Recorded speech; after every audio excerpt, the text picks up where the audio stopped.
모두 각자에게는 나름대로 주관이, 뚜렷한 주관이 있습니다. 그래서 이 땅을 살아갈 때에 세상에 법률이 있고 또 어떤 규정이나 룰이 단체마다 또 집단의 모든 룰이 다 있어서 그것을 질서를 유지하고 하지만은 그 질서 속에서 늘 도전하는 그러한 정신세계가 있습니다. 그것이 각자가 가지고 있는 어떤 주관이나 객관적이라고 볼 수 없는 그런 주관들을 가지고 자기 의견들을 피력을 합니다. 그래서 우리는 늘 마찰을 일으키기도 하고 분쟁을 일으키기도 합니다. 그러나 분명히 어떤 논리적으로 그 객관성을 가지고 잣대를 제시할 때는 우리는 또 아무 소리 못하고 꼬리를 내릴 수밖에 없습니다. 우리가 확신 있는 어떤 주관이나 또 확신 있는 어떤 신뢰할 수 있는 그런 근거가 제시된다면 우리는 그 앞에 타협할 수밖에 없는 것이 또 인간의 모습입니다. 그러나 우리가 때로는 우리가 흔히 말하기를 눈에 콩깍지가 씌었다 이렇게 말을 잘 합니다. 그래서 연애 시절에 보면 둘이는 좋아하는데 다른 사람이 볼 때 한쪽을 보고 눈에 콩깍지가 씌어서 이런 이야기를 합니다. 뭔가 하나의 마음이 빼앗겨 버리면 사물을 판단할 분별하고 판단할 능력을 잃어버립니다. 오로지 자기 주관에 의해서 살아갈 수밖에 없고 자기가 생각하는 그 주관이 자기를 주장하게 만들어서 자기 인생 자체나 또는 어떤 성격 자체를 왜곡시켜 버릴 수도 있다는 이러한 위험성이 있습니다. 그럼 우리가 늘 우리 생각에 내가 뚜렷한 무엇을 생각을 가지고 있고 어떤 주관을 가지고 있다 할지라도 제가 늘 강조하는 것은 주장을 하되 고집을 하지 마라 이렇게 말합니다. 자기 생각은 분명히 옳다고 생각하지만 그것이 전체의 어떤 대세를 이루거나 모든 사람들을 대변할 수는 없을 것입니다. 때로는 모든 사람들에게 지지는 받을 수가 있지만 그것을 우리가 진리라고 말할 수는 없습니다. 좋은 의견을 제시할 수 있지만 이것만이 진리라고 말할 수는 없는 것입니다. 우리에게 도움을 줄 수가 있고 지혜를 나눌 수는 있지만 그것만은 진리라 이렇게 말할 수는 없습니다. 그러므로 우리가 지금까지 살아오면서 우리가 생각할 때 왜 나는 이렇게 생각하는데 저 사람은 저렇게 생각할까? 우리가 그렇게 생각한다면 우리는 분쟁이 생기고 마음의 갈등이 생기고 또 서로 간에 상처를 줄 수밖에 없는 것입니다. 그러므로 우리는 상대를 배려한다면 저 사람이 저렇게 생각하는데 그 사람의 생각을 한번 들어봐야 되겠다. 사도 바울이 베레아에 가서 말씀을 증거할 때 데살로니가 사람들과 다르게 그 사람들은 그 말씀이 그러한가 해서 그 말씀을 연구했다 그랬습니다. 그 연구를 좋은 긍정적으로 연구했다기보다도 비판적으로 연구했습니다. 그것은 아주 신랄하게 냉철하게 말씀을 분석했다는 것입니다. 우리는 다른 사람을 이야기를 들으면 부정적인 시각으로 그를 무시하려는 것이 아니라 우리는 좀 더 냉철하게 그 말씀을 듣고 그 말에 대해서 우리가 분석함으로 해서 옳고 그름을 명확하게 판단할 수가 있어야 됩니다. 베레아 사람들은 분명히 냉철하게 사도 바울의 말씀을 분석을 했습니다. 그러고 나서 그 냉철한 분석으로 인해서 그리스도를 믿게 되었다 이렇게 말합니다. 우리의 주관이 개입이 되면은 내 생각이기 때문에 결국은 그 말 자체를 우리는 왜곡시킬 수밖에 없는 것이고 우리의 생각으로 판단할 수밖에 없습니다. 우리는 지금 무엇을 어떤 지식을 가지고 어떤 지혜로 이 세상에 어떤 시각을 가지고 어떤 세계관과 가치관을 가지고 세상을 살아가는가 우리 자신을 좀 생각해 봐야 됩니다. 내 머릿속이나 내 마음속에 있는 이러한 모든 내 생각을 이것이 과연 객관적으로 모든 사람의 지지를 받을 수 있는가 우리는 분명히 한번 따져봐야 됩니다. 이 세상에는 객관적이라는 것은 없습니다. 모든 것이 다 일치하고 모든 사람이 지지한다고 말할 수는 없습니다. 모든 사람이 다 자기 주관을 가지고 있기 때문에 그래서 우리는 객관화시켰다고 말하지만 그것은 사람들에게 그냥 알려줬다는 것이지 그것이 진리라고 말할 수는 없는 것입니다. 이 진리라는 것은 변함이 없어야 됩니다. 그래서 그 변함없는 말씀 앞에 섰을 때에 우리는 평가를 받게 되는 거고 또 내 주관을 또 비교해 볼 수가 있는 것입니다. 우리는 지금까지 내가 목소리 높여서 내 주장을 가지고 살아왔고 또 내 의견을 가지고 사람들 앞에 제시를 했다 할지라도 오늘 우리가 내 자신의 본바탕이 어떤 기준을 가지고 살아왔는지 우리는 한번 생각해 봐야 됩니다. 그래서 우리가 정말 하나님 앞에 나아갈 때 우리는 어떤 모습이었을까? 내 고집대로 하나님을 생각하고 판단하면서 하나님의 뜻이라고 달려왔던 그 길이라면 우리는 잘못 가고 있었을지도 모르는 것입니다. 우리가 하나님의 말씀이 어떠한지 많이 들었어도 내 주관을 가지고 그것을 잘못 해석하고 왜곡된 생각으로 내가 다르게 적용을 했다면 그것은 분명히 잘못된 것입니다. 우리는 하나님 앞에 나아갈 때는 벌거벗은 모습으로 내 모든 생각을 다 내려놓아야만 우리는 하나님 말씀 앞에 우리가 설 수가 있는 것입니다. 그래서 오늘 본문 말씀을 보면은 12절 13절을 우리 다시 한번 읽어보십시다. 하나님의 말씀은 살아있고 활력이 있어 좌우에 날선 어떤 검보다도 예리하여 혼과 영과 및 관절과 골수를 찔러 쪼개기까지 하며 또 마음의 생각과 뜻을 판단하나니 지으신 것이 하나도 그 앞에 나타나지 우리의 결산을 받으실 이의 눈앞에 만물이 벌거벗은 것 같이 드러나느니라. 하나님의 말씀은 살아있고 활력이 있다는 것입니다. 살아있다는 것은 하나님이 예전에 우리가 태어나기 전에 또 우리가 이 땅에 인식되기 전에 이전에부터 하나님은 만물을 창조하시면서 말씀이 계셨고 그 말씀은 아직도 살아있고 유효하다는 것입니다. 그 말씀이 한번 그것으로 끝나고 우리가 벽걸이에 액자로 만들어서 좋은 격언이라고 생각하고 그 말씀을 들으면서 한번 기억하는 것이 아니라 그 말씀은 말씀 자체의 능력이 있다는 것입니다. 그래서 그 말씀은 살아있고 활력이 있다는 것입니다. 이것은 열매로 드러날 수 있고 그 말씀 자체가 능력으로 우리에게 효과를 주고 있다는 것입니다. 그러므로 하나님의 말씀은 여전히 예전에 말씀하셨지만 그 역사적으로 수천 년 전에 말씀하신 그 말씀이 아직까지도 내 귀에 들려지고 있고 그 말씀이 내 안에서 역사하고 있다는 것입니다. 우리는 한쪽 귀로 들었고 한쪽 귀로 흘려버렸다는 것이 아니라 그 말씀이 나를 스쳐가는 순간에 내 안에서 역사하기 시작하는 것입니다. 다만 우리는 그 능력을 무시하고 그 능력을 우리 마음에서 자꾸 밀어내기 때문에 그 능력이 약화되고 그 능력을 우리가 누리지 못할 뿐이지만은 하나님께서 한번 말씀하신 것은 우리 마음속에서 지워질 수가 없는 것입니다. 로마서 1장 19절 20절을 보면은 이는 하나님을 알만한 것이 그들 속에 보임이라. 하나님께서 이를 그들에게 보이셨느니라. 창세로부터 그에 보이지 아니하는 것들 곧 그의 영원하신 능력과 신성이 그가 만드신 만물에 분명히 보여 알려졌나니 그러므로 그들이 핑계하지 못할지니라.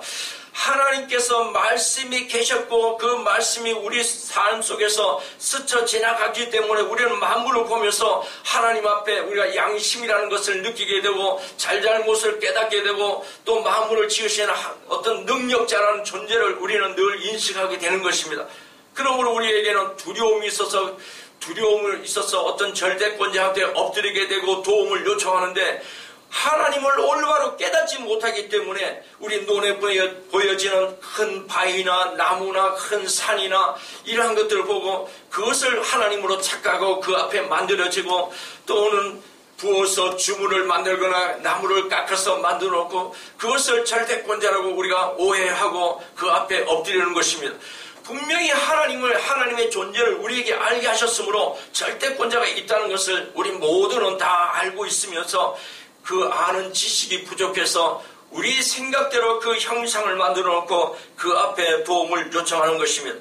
하나님께서는 말씀을 우리 안에 이미 말씀해 주셨기 때문에 그 말씀이 우리 안에 와서 우리에게 그 말씀이 우리의 모든 육신의 가장 깊은 내면까지도 우리는 깊이 쪼개어서 알게 하시고 마음의 생각과 뜻을 판단하시다니 하나님께서는 우리의 생각까지도 아시고 우리의 모든 육체적인 구조나 또는 우리의 신체적인 원리나 이 모든 것까지도 하나님께서는 알고 계시는 것입니다.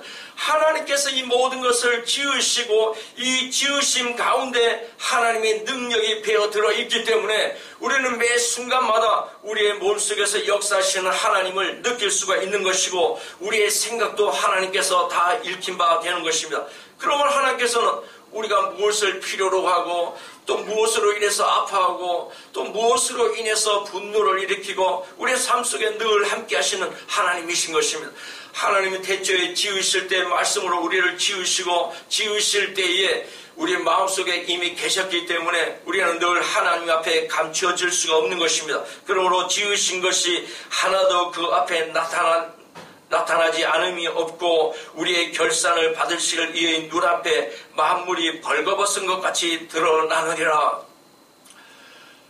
우리의 능력으로 우리가 위기를 모면하거나 또 고통을 벗어나려고 몸부림친다는 것은 하나님을 알지 못하는 무지함인 것입니다.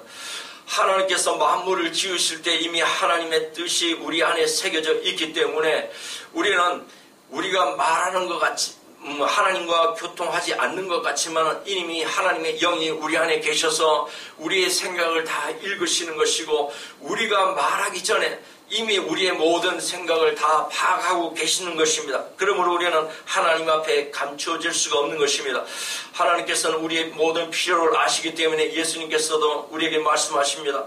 우리가 무엇을 먹고 마시고 입을까 염려하지 마라. 이것은 하나님을 모르는 사람들이, 세상에 있는 사람들이 이방 우상들을 만들어 놓고 그 앞에서 구하는 것입니다.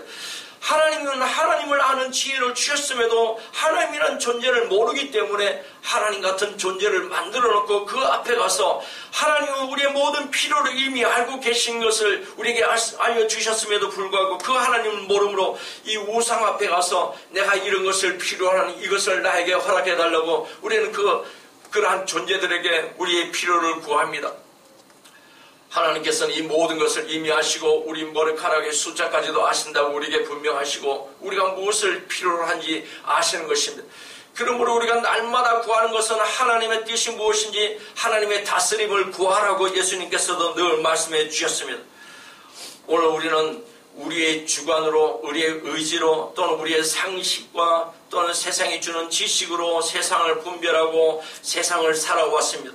그래서 우리는 세상 가운데서 늘 우리는 갈증을 느끼면서 허기를 느끼고 우리는 늘 이 혼돈된 세상에서 살아오는 그러한 아픈 삶을 살고 있습니다. 그러한 가치관, 혼돈된 가치관으로 우리는 세계를 바라봄으로 인해서 모든 것이 내 뜻대로 되지 않는 것입니다. 우리는 이 모든 것을 다 내려놓아야 됩니다. 하나님 앞에 우리가 나아갈 때는 벌거벗은 모습으로 나아가야 됩니다. 내 주관이나 내 상식이 아니라 내 마음속에 감추어져 있는 것조차도 내 마음속의 아픔도 또는 분노도 또 내 마음의 슬픔도 또 내 외로움도 이 모든 것을 다 하나님 앞에 모든 것을 다 내려놓아야 되는 것입니다. 우리는 하나님 앞에 나아갈 때 벌거벗은 것 같이 나가야 되는 것입니다. 이미 우리는 하나님 앞에 벌거벗은 자로 드러나 있기 때문에 하나님께서 우리를 지적해서 우리를 감추어진 것을 일부러 벗겨내셔서 우리에게 새로운 모습으로 발견하게 하신다는 것은 우리를 벗겨내는 것, 우리의 그 감추어진 모습을 드러내게 하시기 위해서 벗겨내는 작업이 유다 백성들이 바벨론의 포로로 붙잡혀가서 그들의 본 모습을 발견하고 하나님을 찾는 것처럼 우리는 하나님 앞에 우리의 모습이 드러나기까지 하나님께서 우리를 벗기신다면 그것이 우리에게 고통이고 그것이 우리의 징계인 것입니다. 우리는 하나님 앞에 나갈 때 우리 스스로가 이 모든 것을 다 벗어버려야 되는 것입니다. 하나님의 말씀 앞에서 우리는 감추어질 것이 전혀 없기 때문에 우리 스스로에게 말씀을 비춰서 우리 모두가 다 스스로 우리 마음속에 있는 것을 다 벗어내서 하나님 앞에 나아갈 수 있어야만 우리는 담대히 하나님 앞에 나아갈 수가 있는 것입니다. 우리 스스로가 벗겨지지 않는다면 하나님께서는 징계를 통해서 벗겨버릴 수밖에 없는 것입니다. 14절 15절을 읽어보십시다. 그러므로 우리에게 큰 대제사장이 계시니 승천하시니 곧 하나님의 아들 예수시라. 우리가 믿는 도리를 굳게 잡을지어다. 우리에게 있는 대제사장은 우리의 연약함을 동정하지 못하실 이가 아니요 모든 일에 우리와 똑같이 시험을 받으신 이로되 죄는 없으시니라. 우리 스스로가 그 죄를 벗고자 발버둥을 치고 하나님 앞에 떳떳한 모습으로 내가 기도할 때 아무 생각 없이 하나님만 바라보고 내가 기도할 수 있다면 얼마나 좋겠습니까?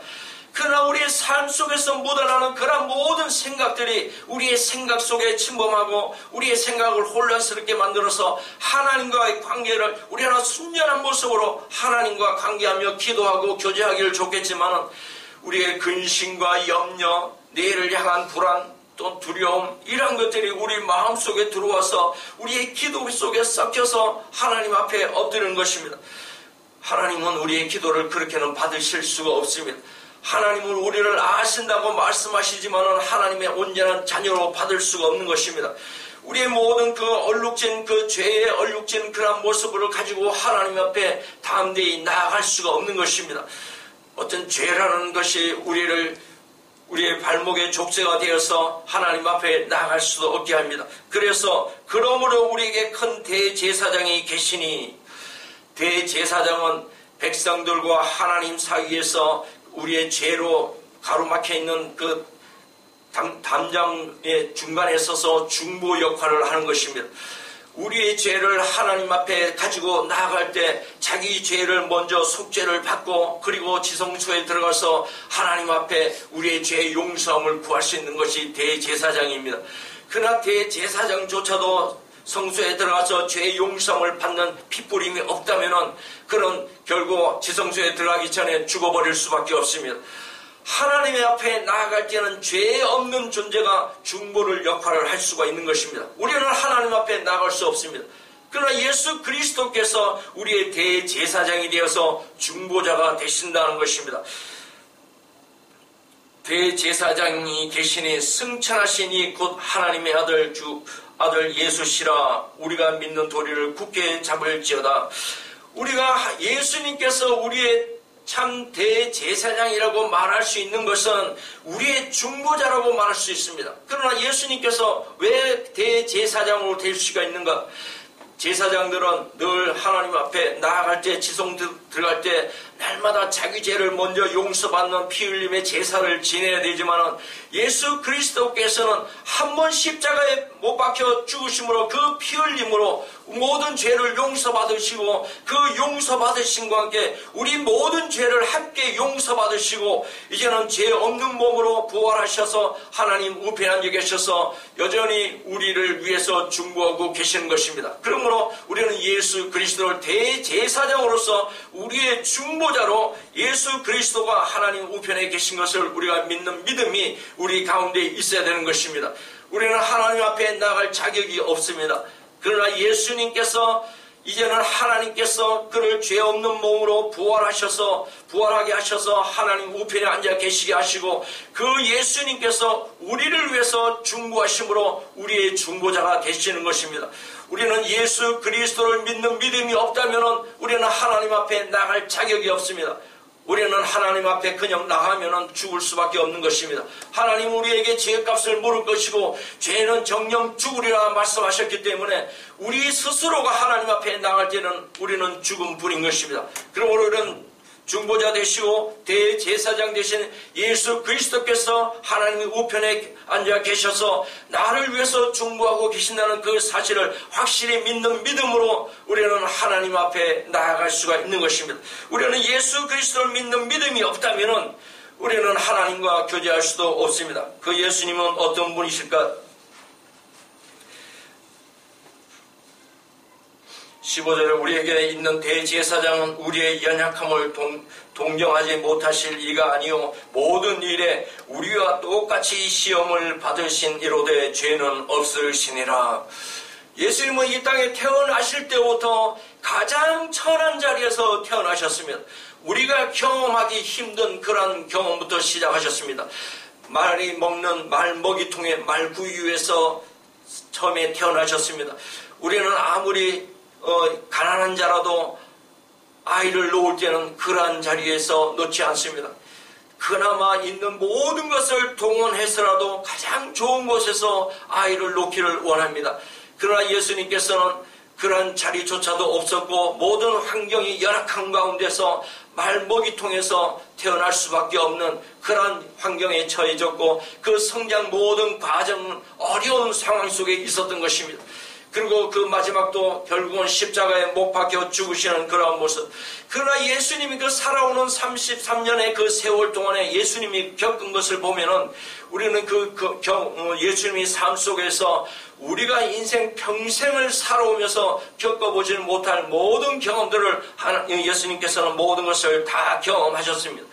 그러므로 예수님께서는 그 경험을 통해서 우리를 긍휼히 여기시고 또 우리를 중보해 주실 수가 있는 것입니다. 우리의 연약함을 동정하지 못하실 리가 아니요 모든 일이 우리와 똑같이 시험을 받으신 분이라 그랬습니다. 예수님께서는 30세가 되어서 광야로 성령 세례를 받으시고 광야로 나가십니다. 광야에서 40일 금식 기도를 하시고 나오셨을 때에 금방 사탄이 나타났습니다. 그리고 예수님께서 그렇게 줄이시고 목말라 하시고 그러한 그 외로운 삶 속에 오셔서 와서 사단이 말합니다. 이 돌덩이로 떡이 되게 하라고. 가장 40일 동안을 금식을 했을 때에 그때 와서 그 사단의 유혹은 떡으로 돌로 떡이 되게 하라고 말합니다. 그리고 성전에서 뛰어내리면 모든 성도들이 받쳐주면 너 영원하게 할 것이라. 그리고 내게 절하면 이 세상을 모두 줄 것이라고 그렇게 말합니다. 우리의 가장 연약한 때에 와서 사단이 역사합니다. 인간 예수에게 가장 연약한 시기가 그 당시인 것입니다.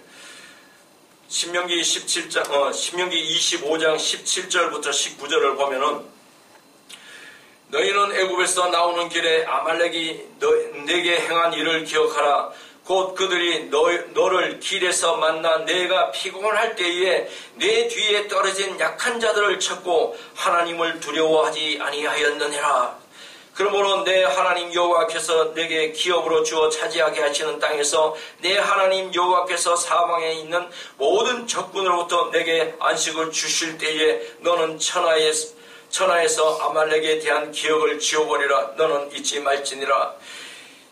18절을 다시 읽어보면 너를 길에서 만나 내가 피곤할 때에 내 뒤에 떨어진 약한 자들을 쳤고 하나님을 두려워하지 않았느니라. 우리의 가장 연약할 때에 이스라엘 백성들이 애굽에서 나와서 광야를 거쳐서 가나안 땅으로 가고 있습니다. 그들의 마음속에서는 들뜬 꿈으로 자유세계를 향해서 그들이 광야로 나왔지만은 그들에게 보여지는 척박한 광야는 목마름의 땅이었고 허기진 땅이었던 것입니다. 그들에겐 비옥한 애굽도 아니었고 풍부하게 넘치는 고깃가마가 옆에 있는 그러한 것도 아니었고 든든하게 지켜주는 애굽의 그러한 병사들이 있는 그러한 땅도 아니었던 것입니다.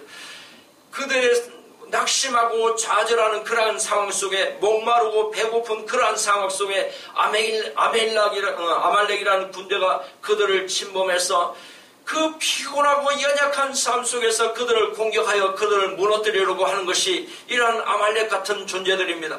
오늘 우리의 삶 속에서 지치고 무너지고 이제는 나약하고 우리는 기대할 존재도 모든 것을 다 잃어버리고 모든 것을 포기하고 싶고 모든 것에서 그 기대가 다 무너지고 소망조차도 다 없어질 것 같은 이러한 상황 속에서 사단은 우리에게 다가와서 네가 무엇을 지금까지 기대하고 있었느냐고 우리에게 사탕발림으로 말합니다. 지금이라도 너는 새로운 길을 개척하고 너는 새로운 믿음을 가져야 돼.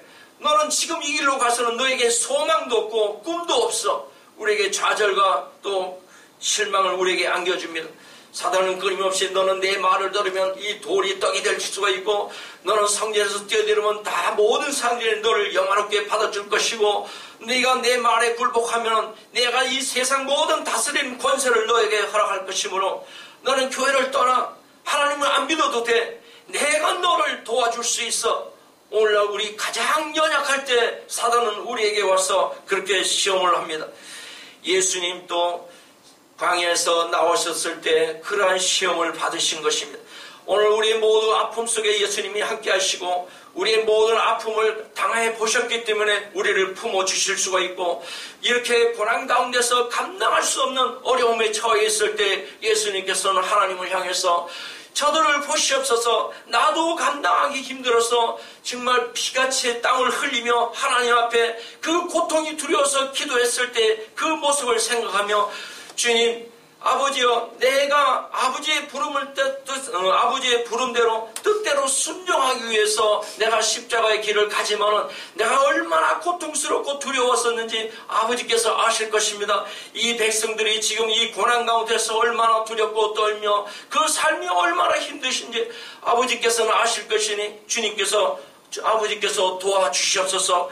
오늘 예수 그리스도께서는 오늘도 우리를 위해서 하나님 우편에서 우리를 위해서 중보하고 계시는 그런 예수님이시라는 것을 믿어야 되는 것입니다.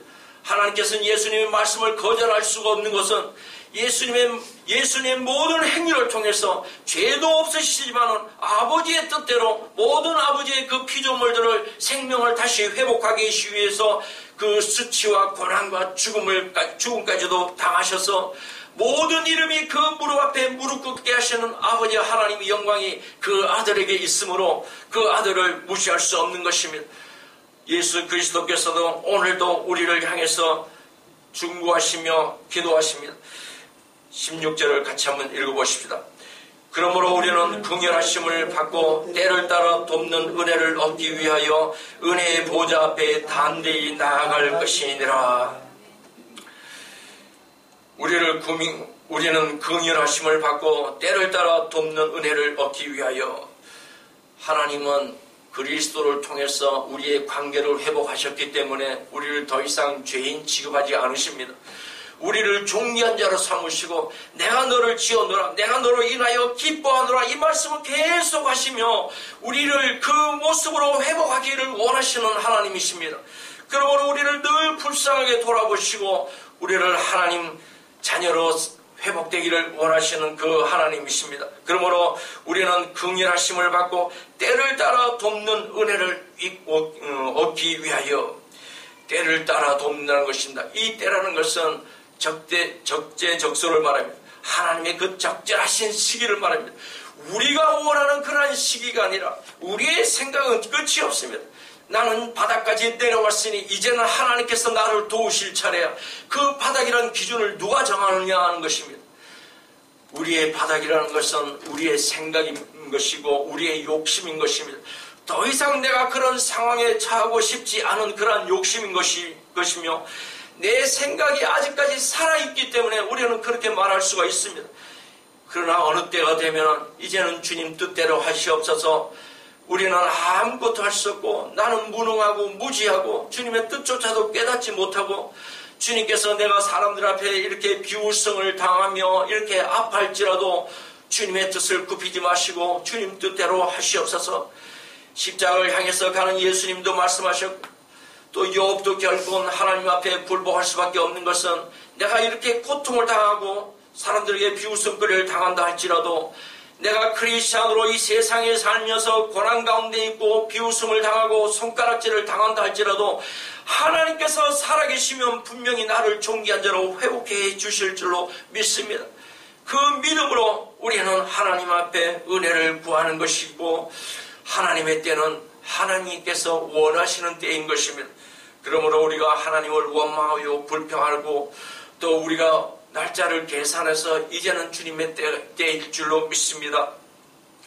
우리가 하나님의 때를 정하는 것이 아니라 하나님께서 원하시고 하나님 앞에 우리가 벌거벗은 모습으로 나아갔을 때 하나님께서는 우리에게 은혜를 베풀어 주실 것입니다. 은혜의 보좌 앞에 담대히 나아갈 것이니라.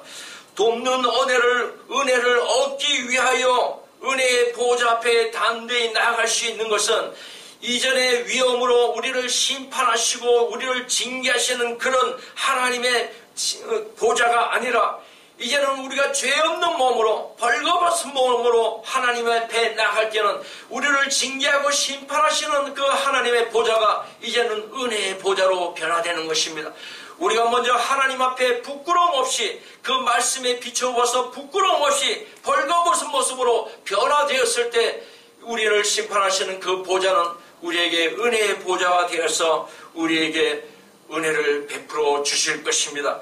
우리가 그렇게 담대히 나아갈 수 있는 것은 우리의 힘과 능력이 아닌 것입니다. 예수님께서 이 모든 것을 다 감당하셨기 때문입니다.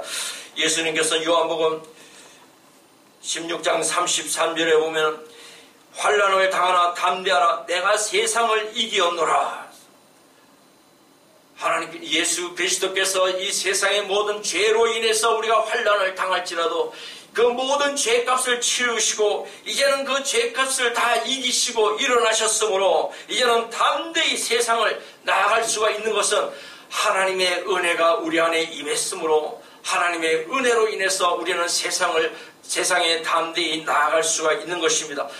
우리에게 허락하신 이 세상은 바로 하나님의 은혜입니다. 하나님의 은혜를 구하러 나아갔을 때, 하나님의 은혜를 베푸실 때 이미 세상은 우리에게 은혜로 다가오는 것이고, 우리는 그 은혜로 이 세상을 날마다 승리하며 살아갈 수가 있는 것입니다.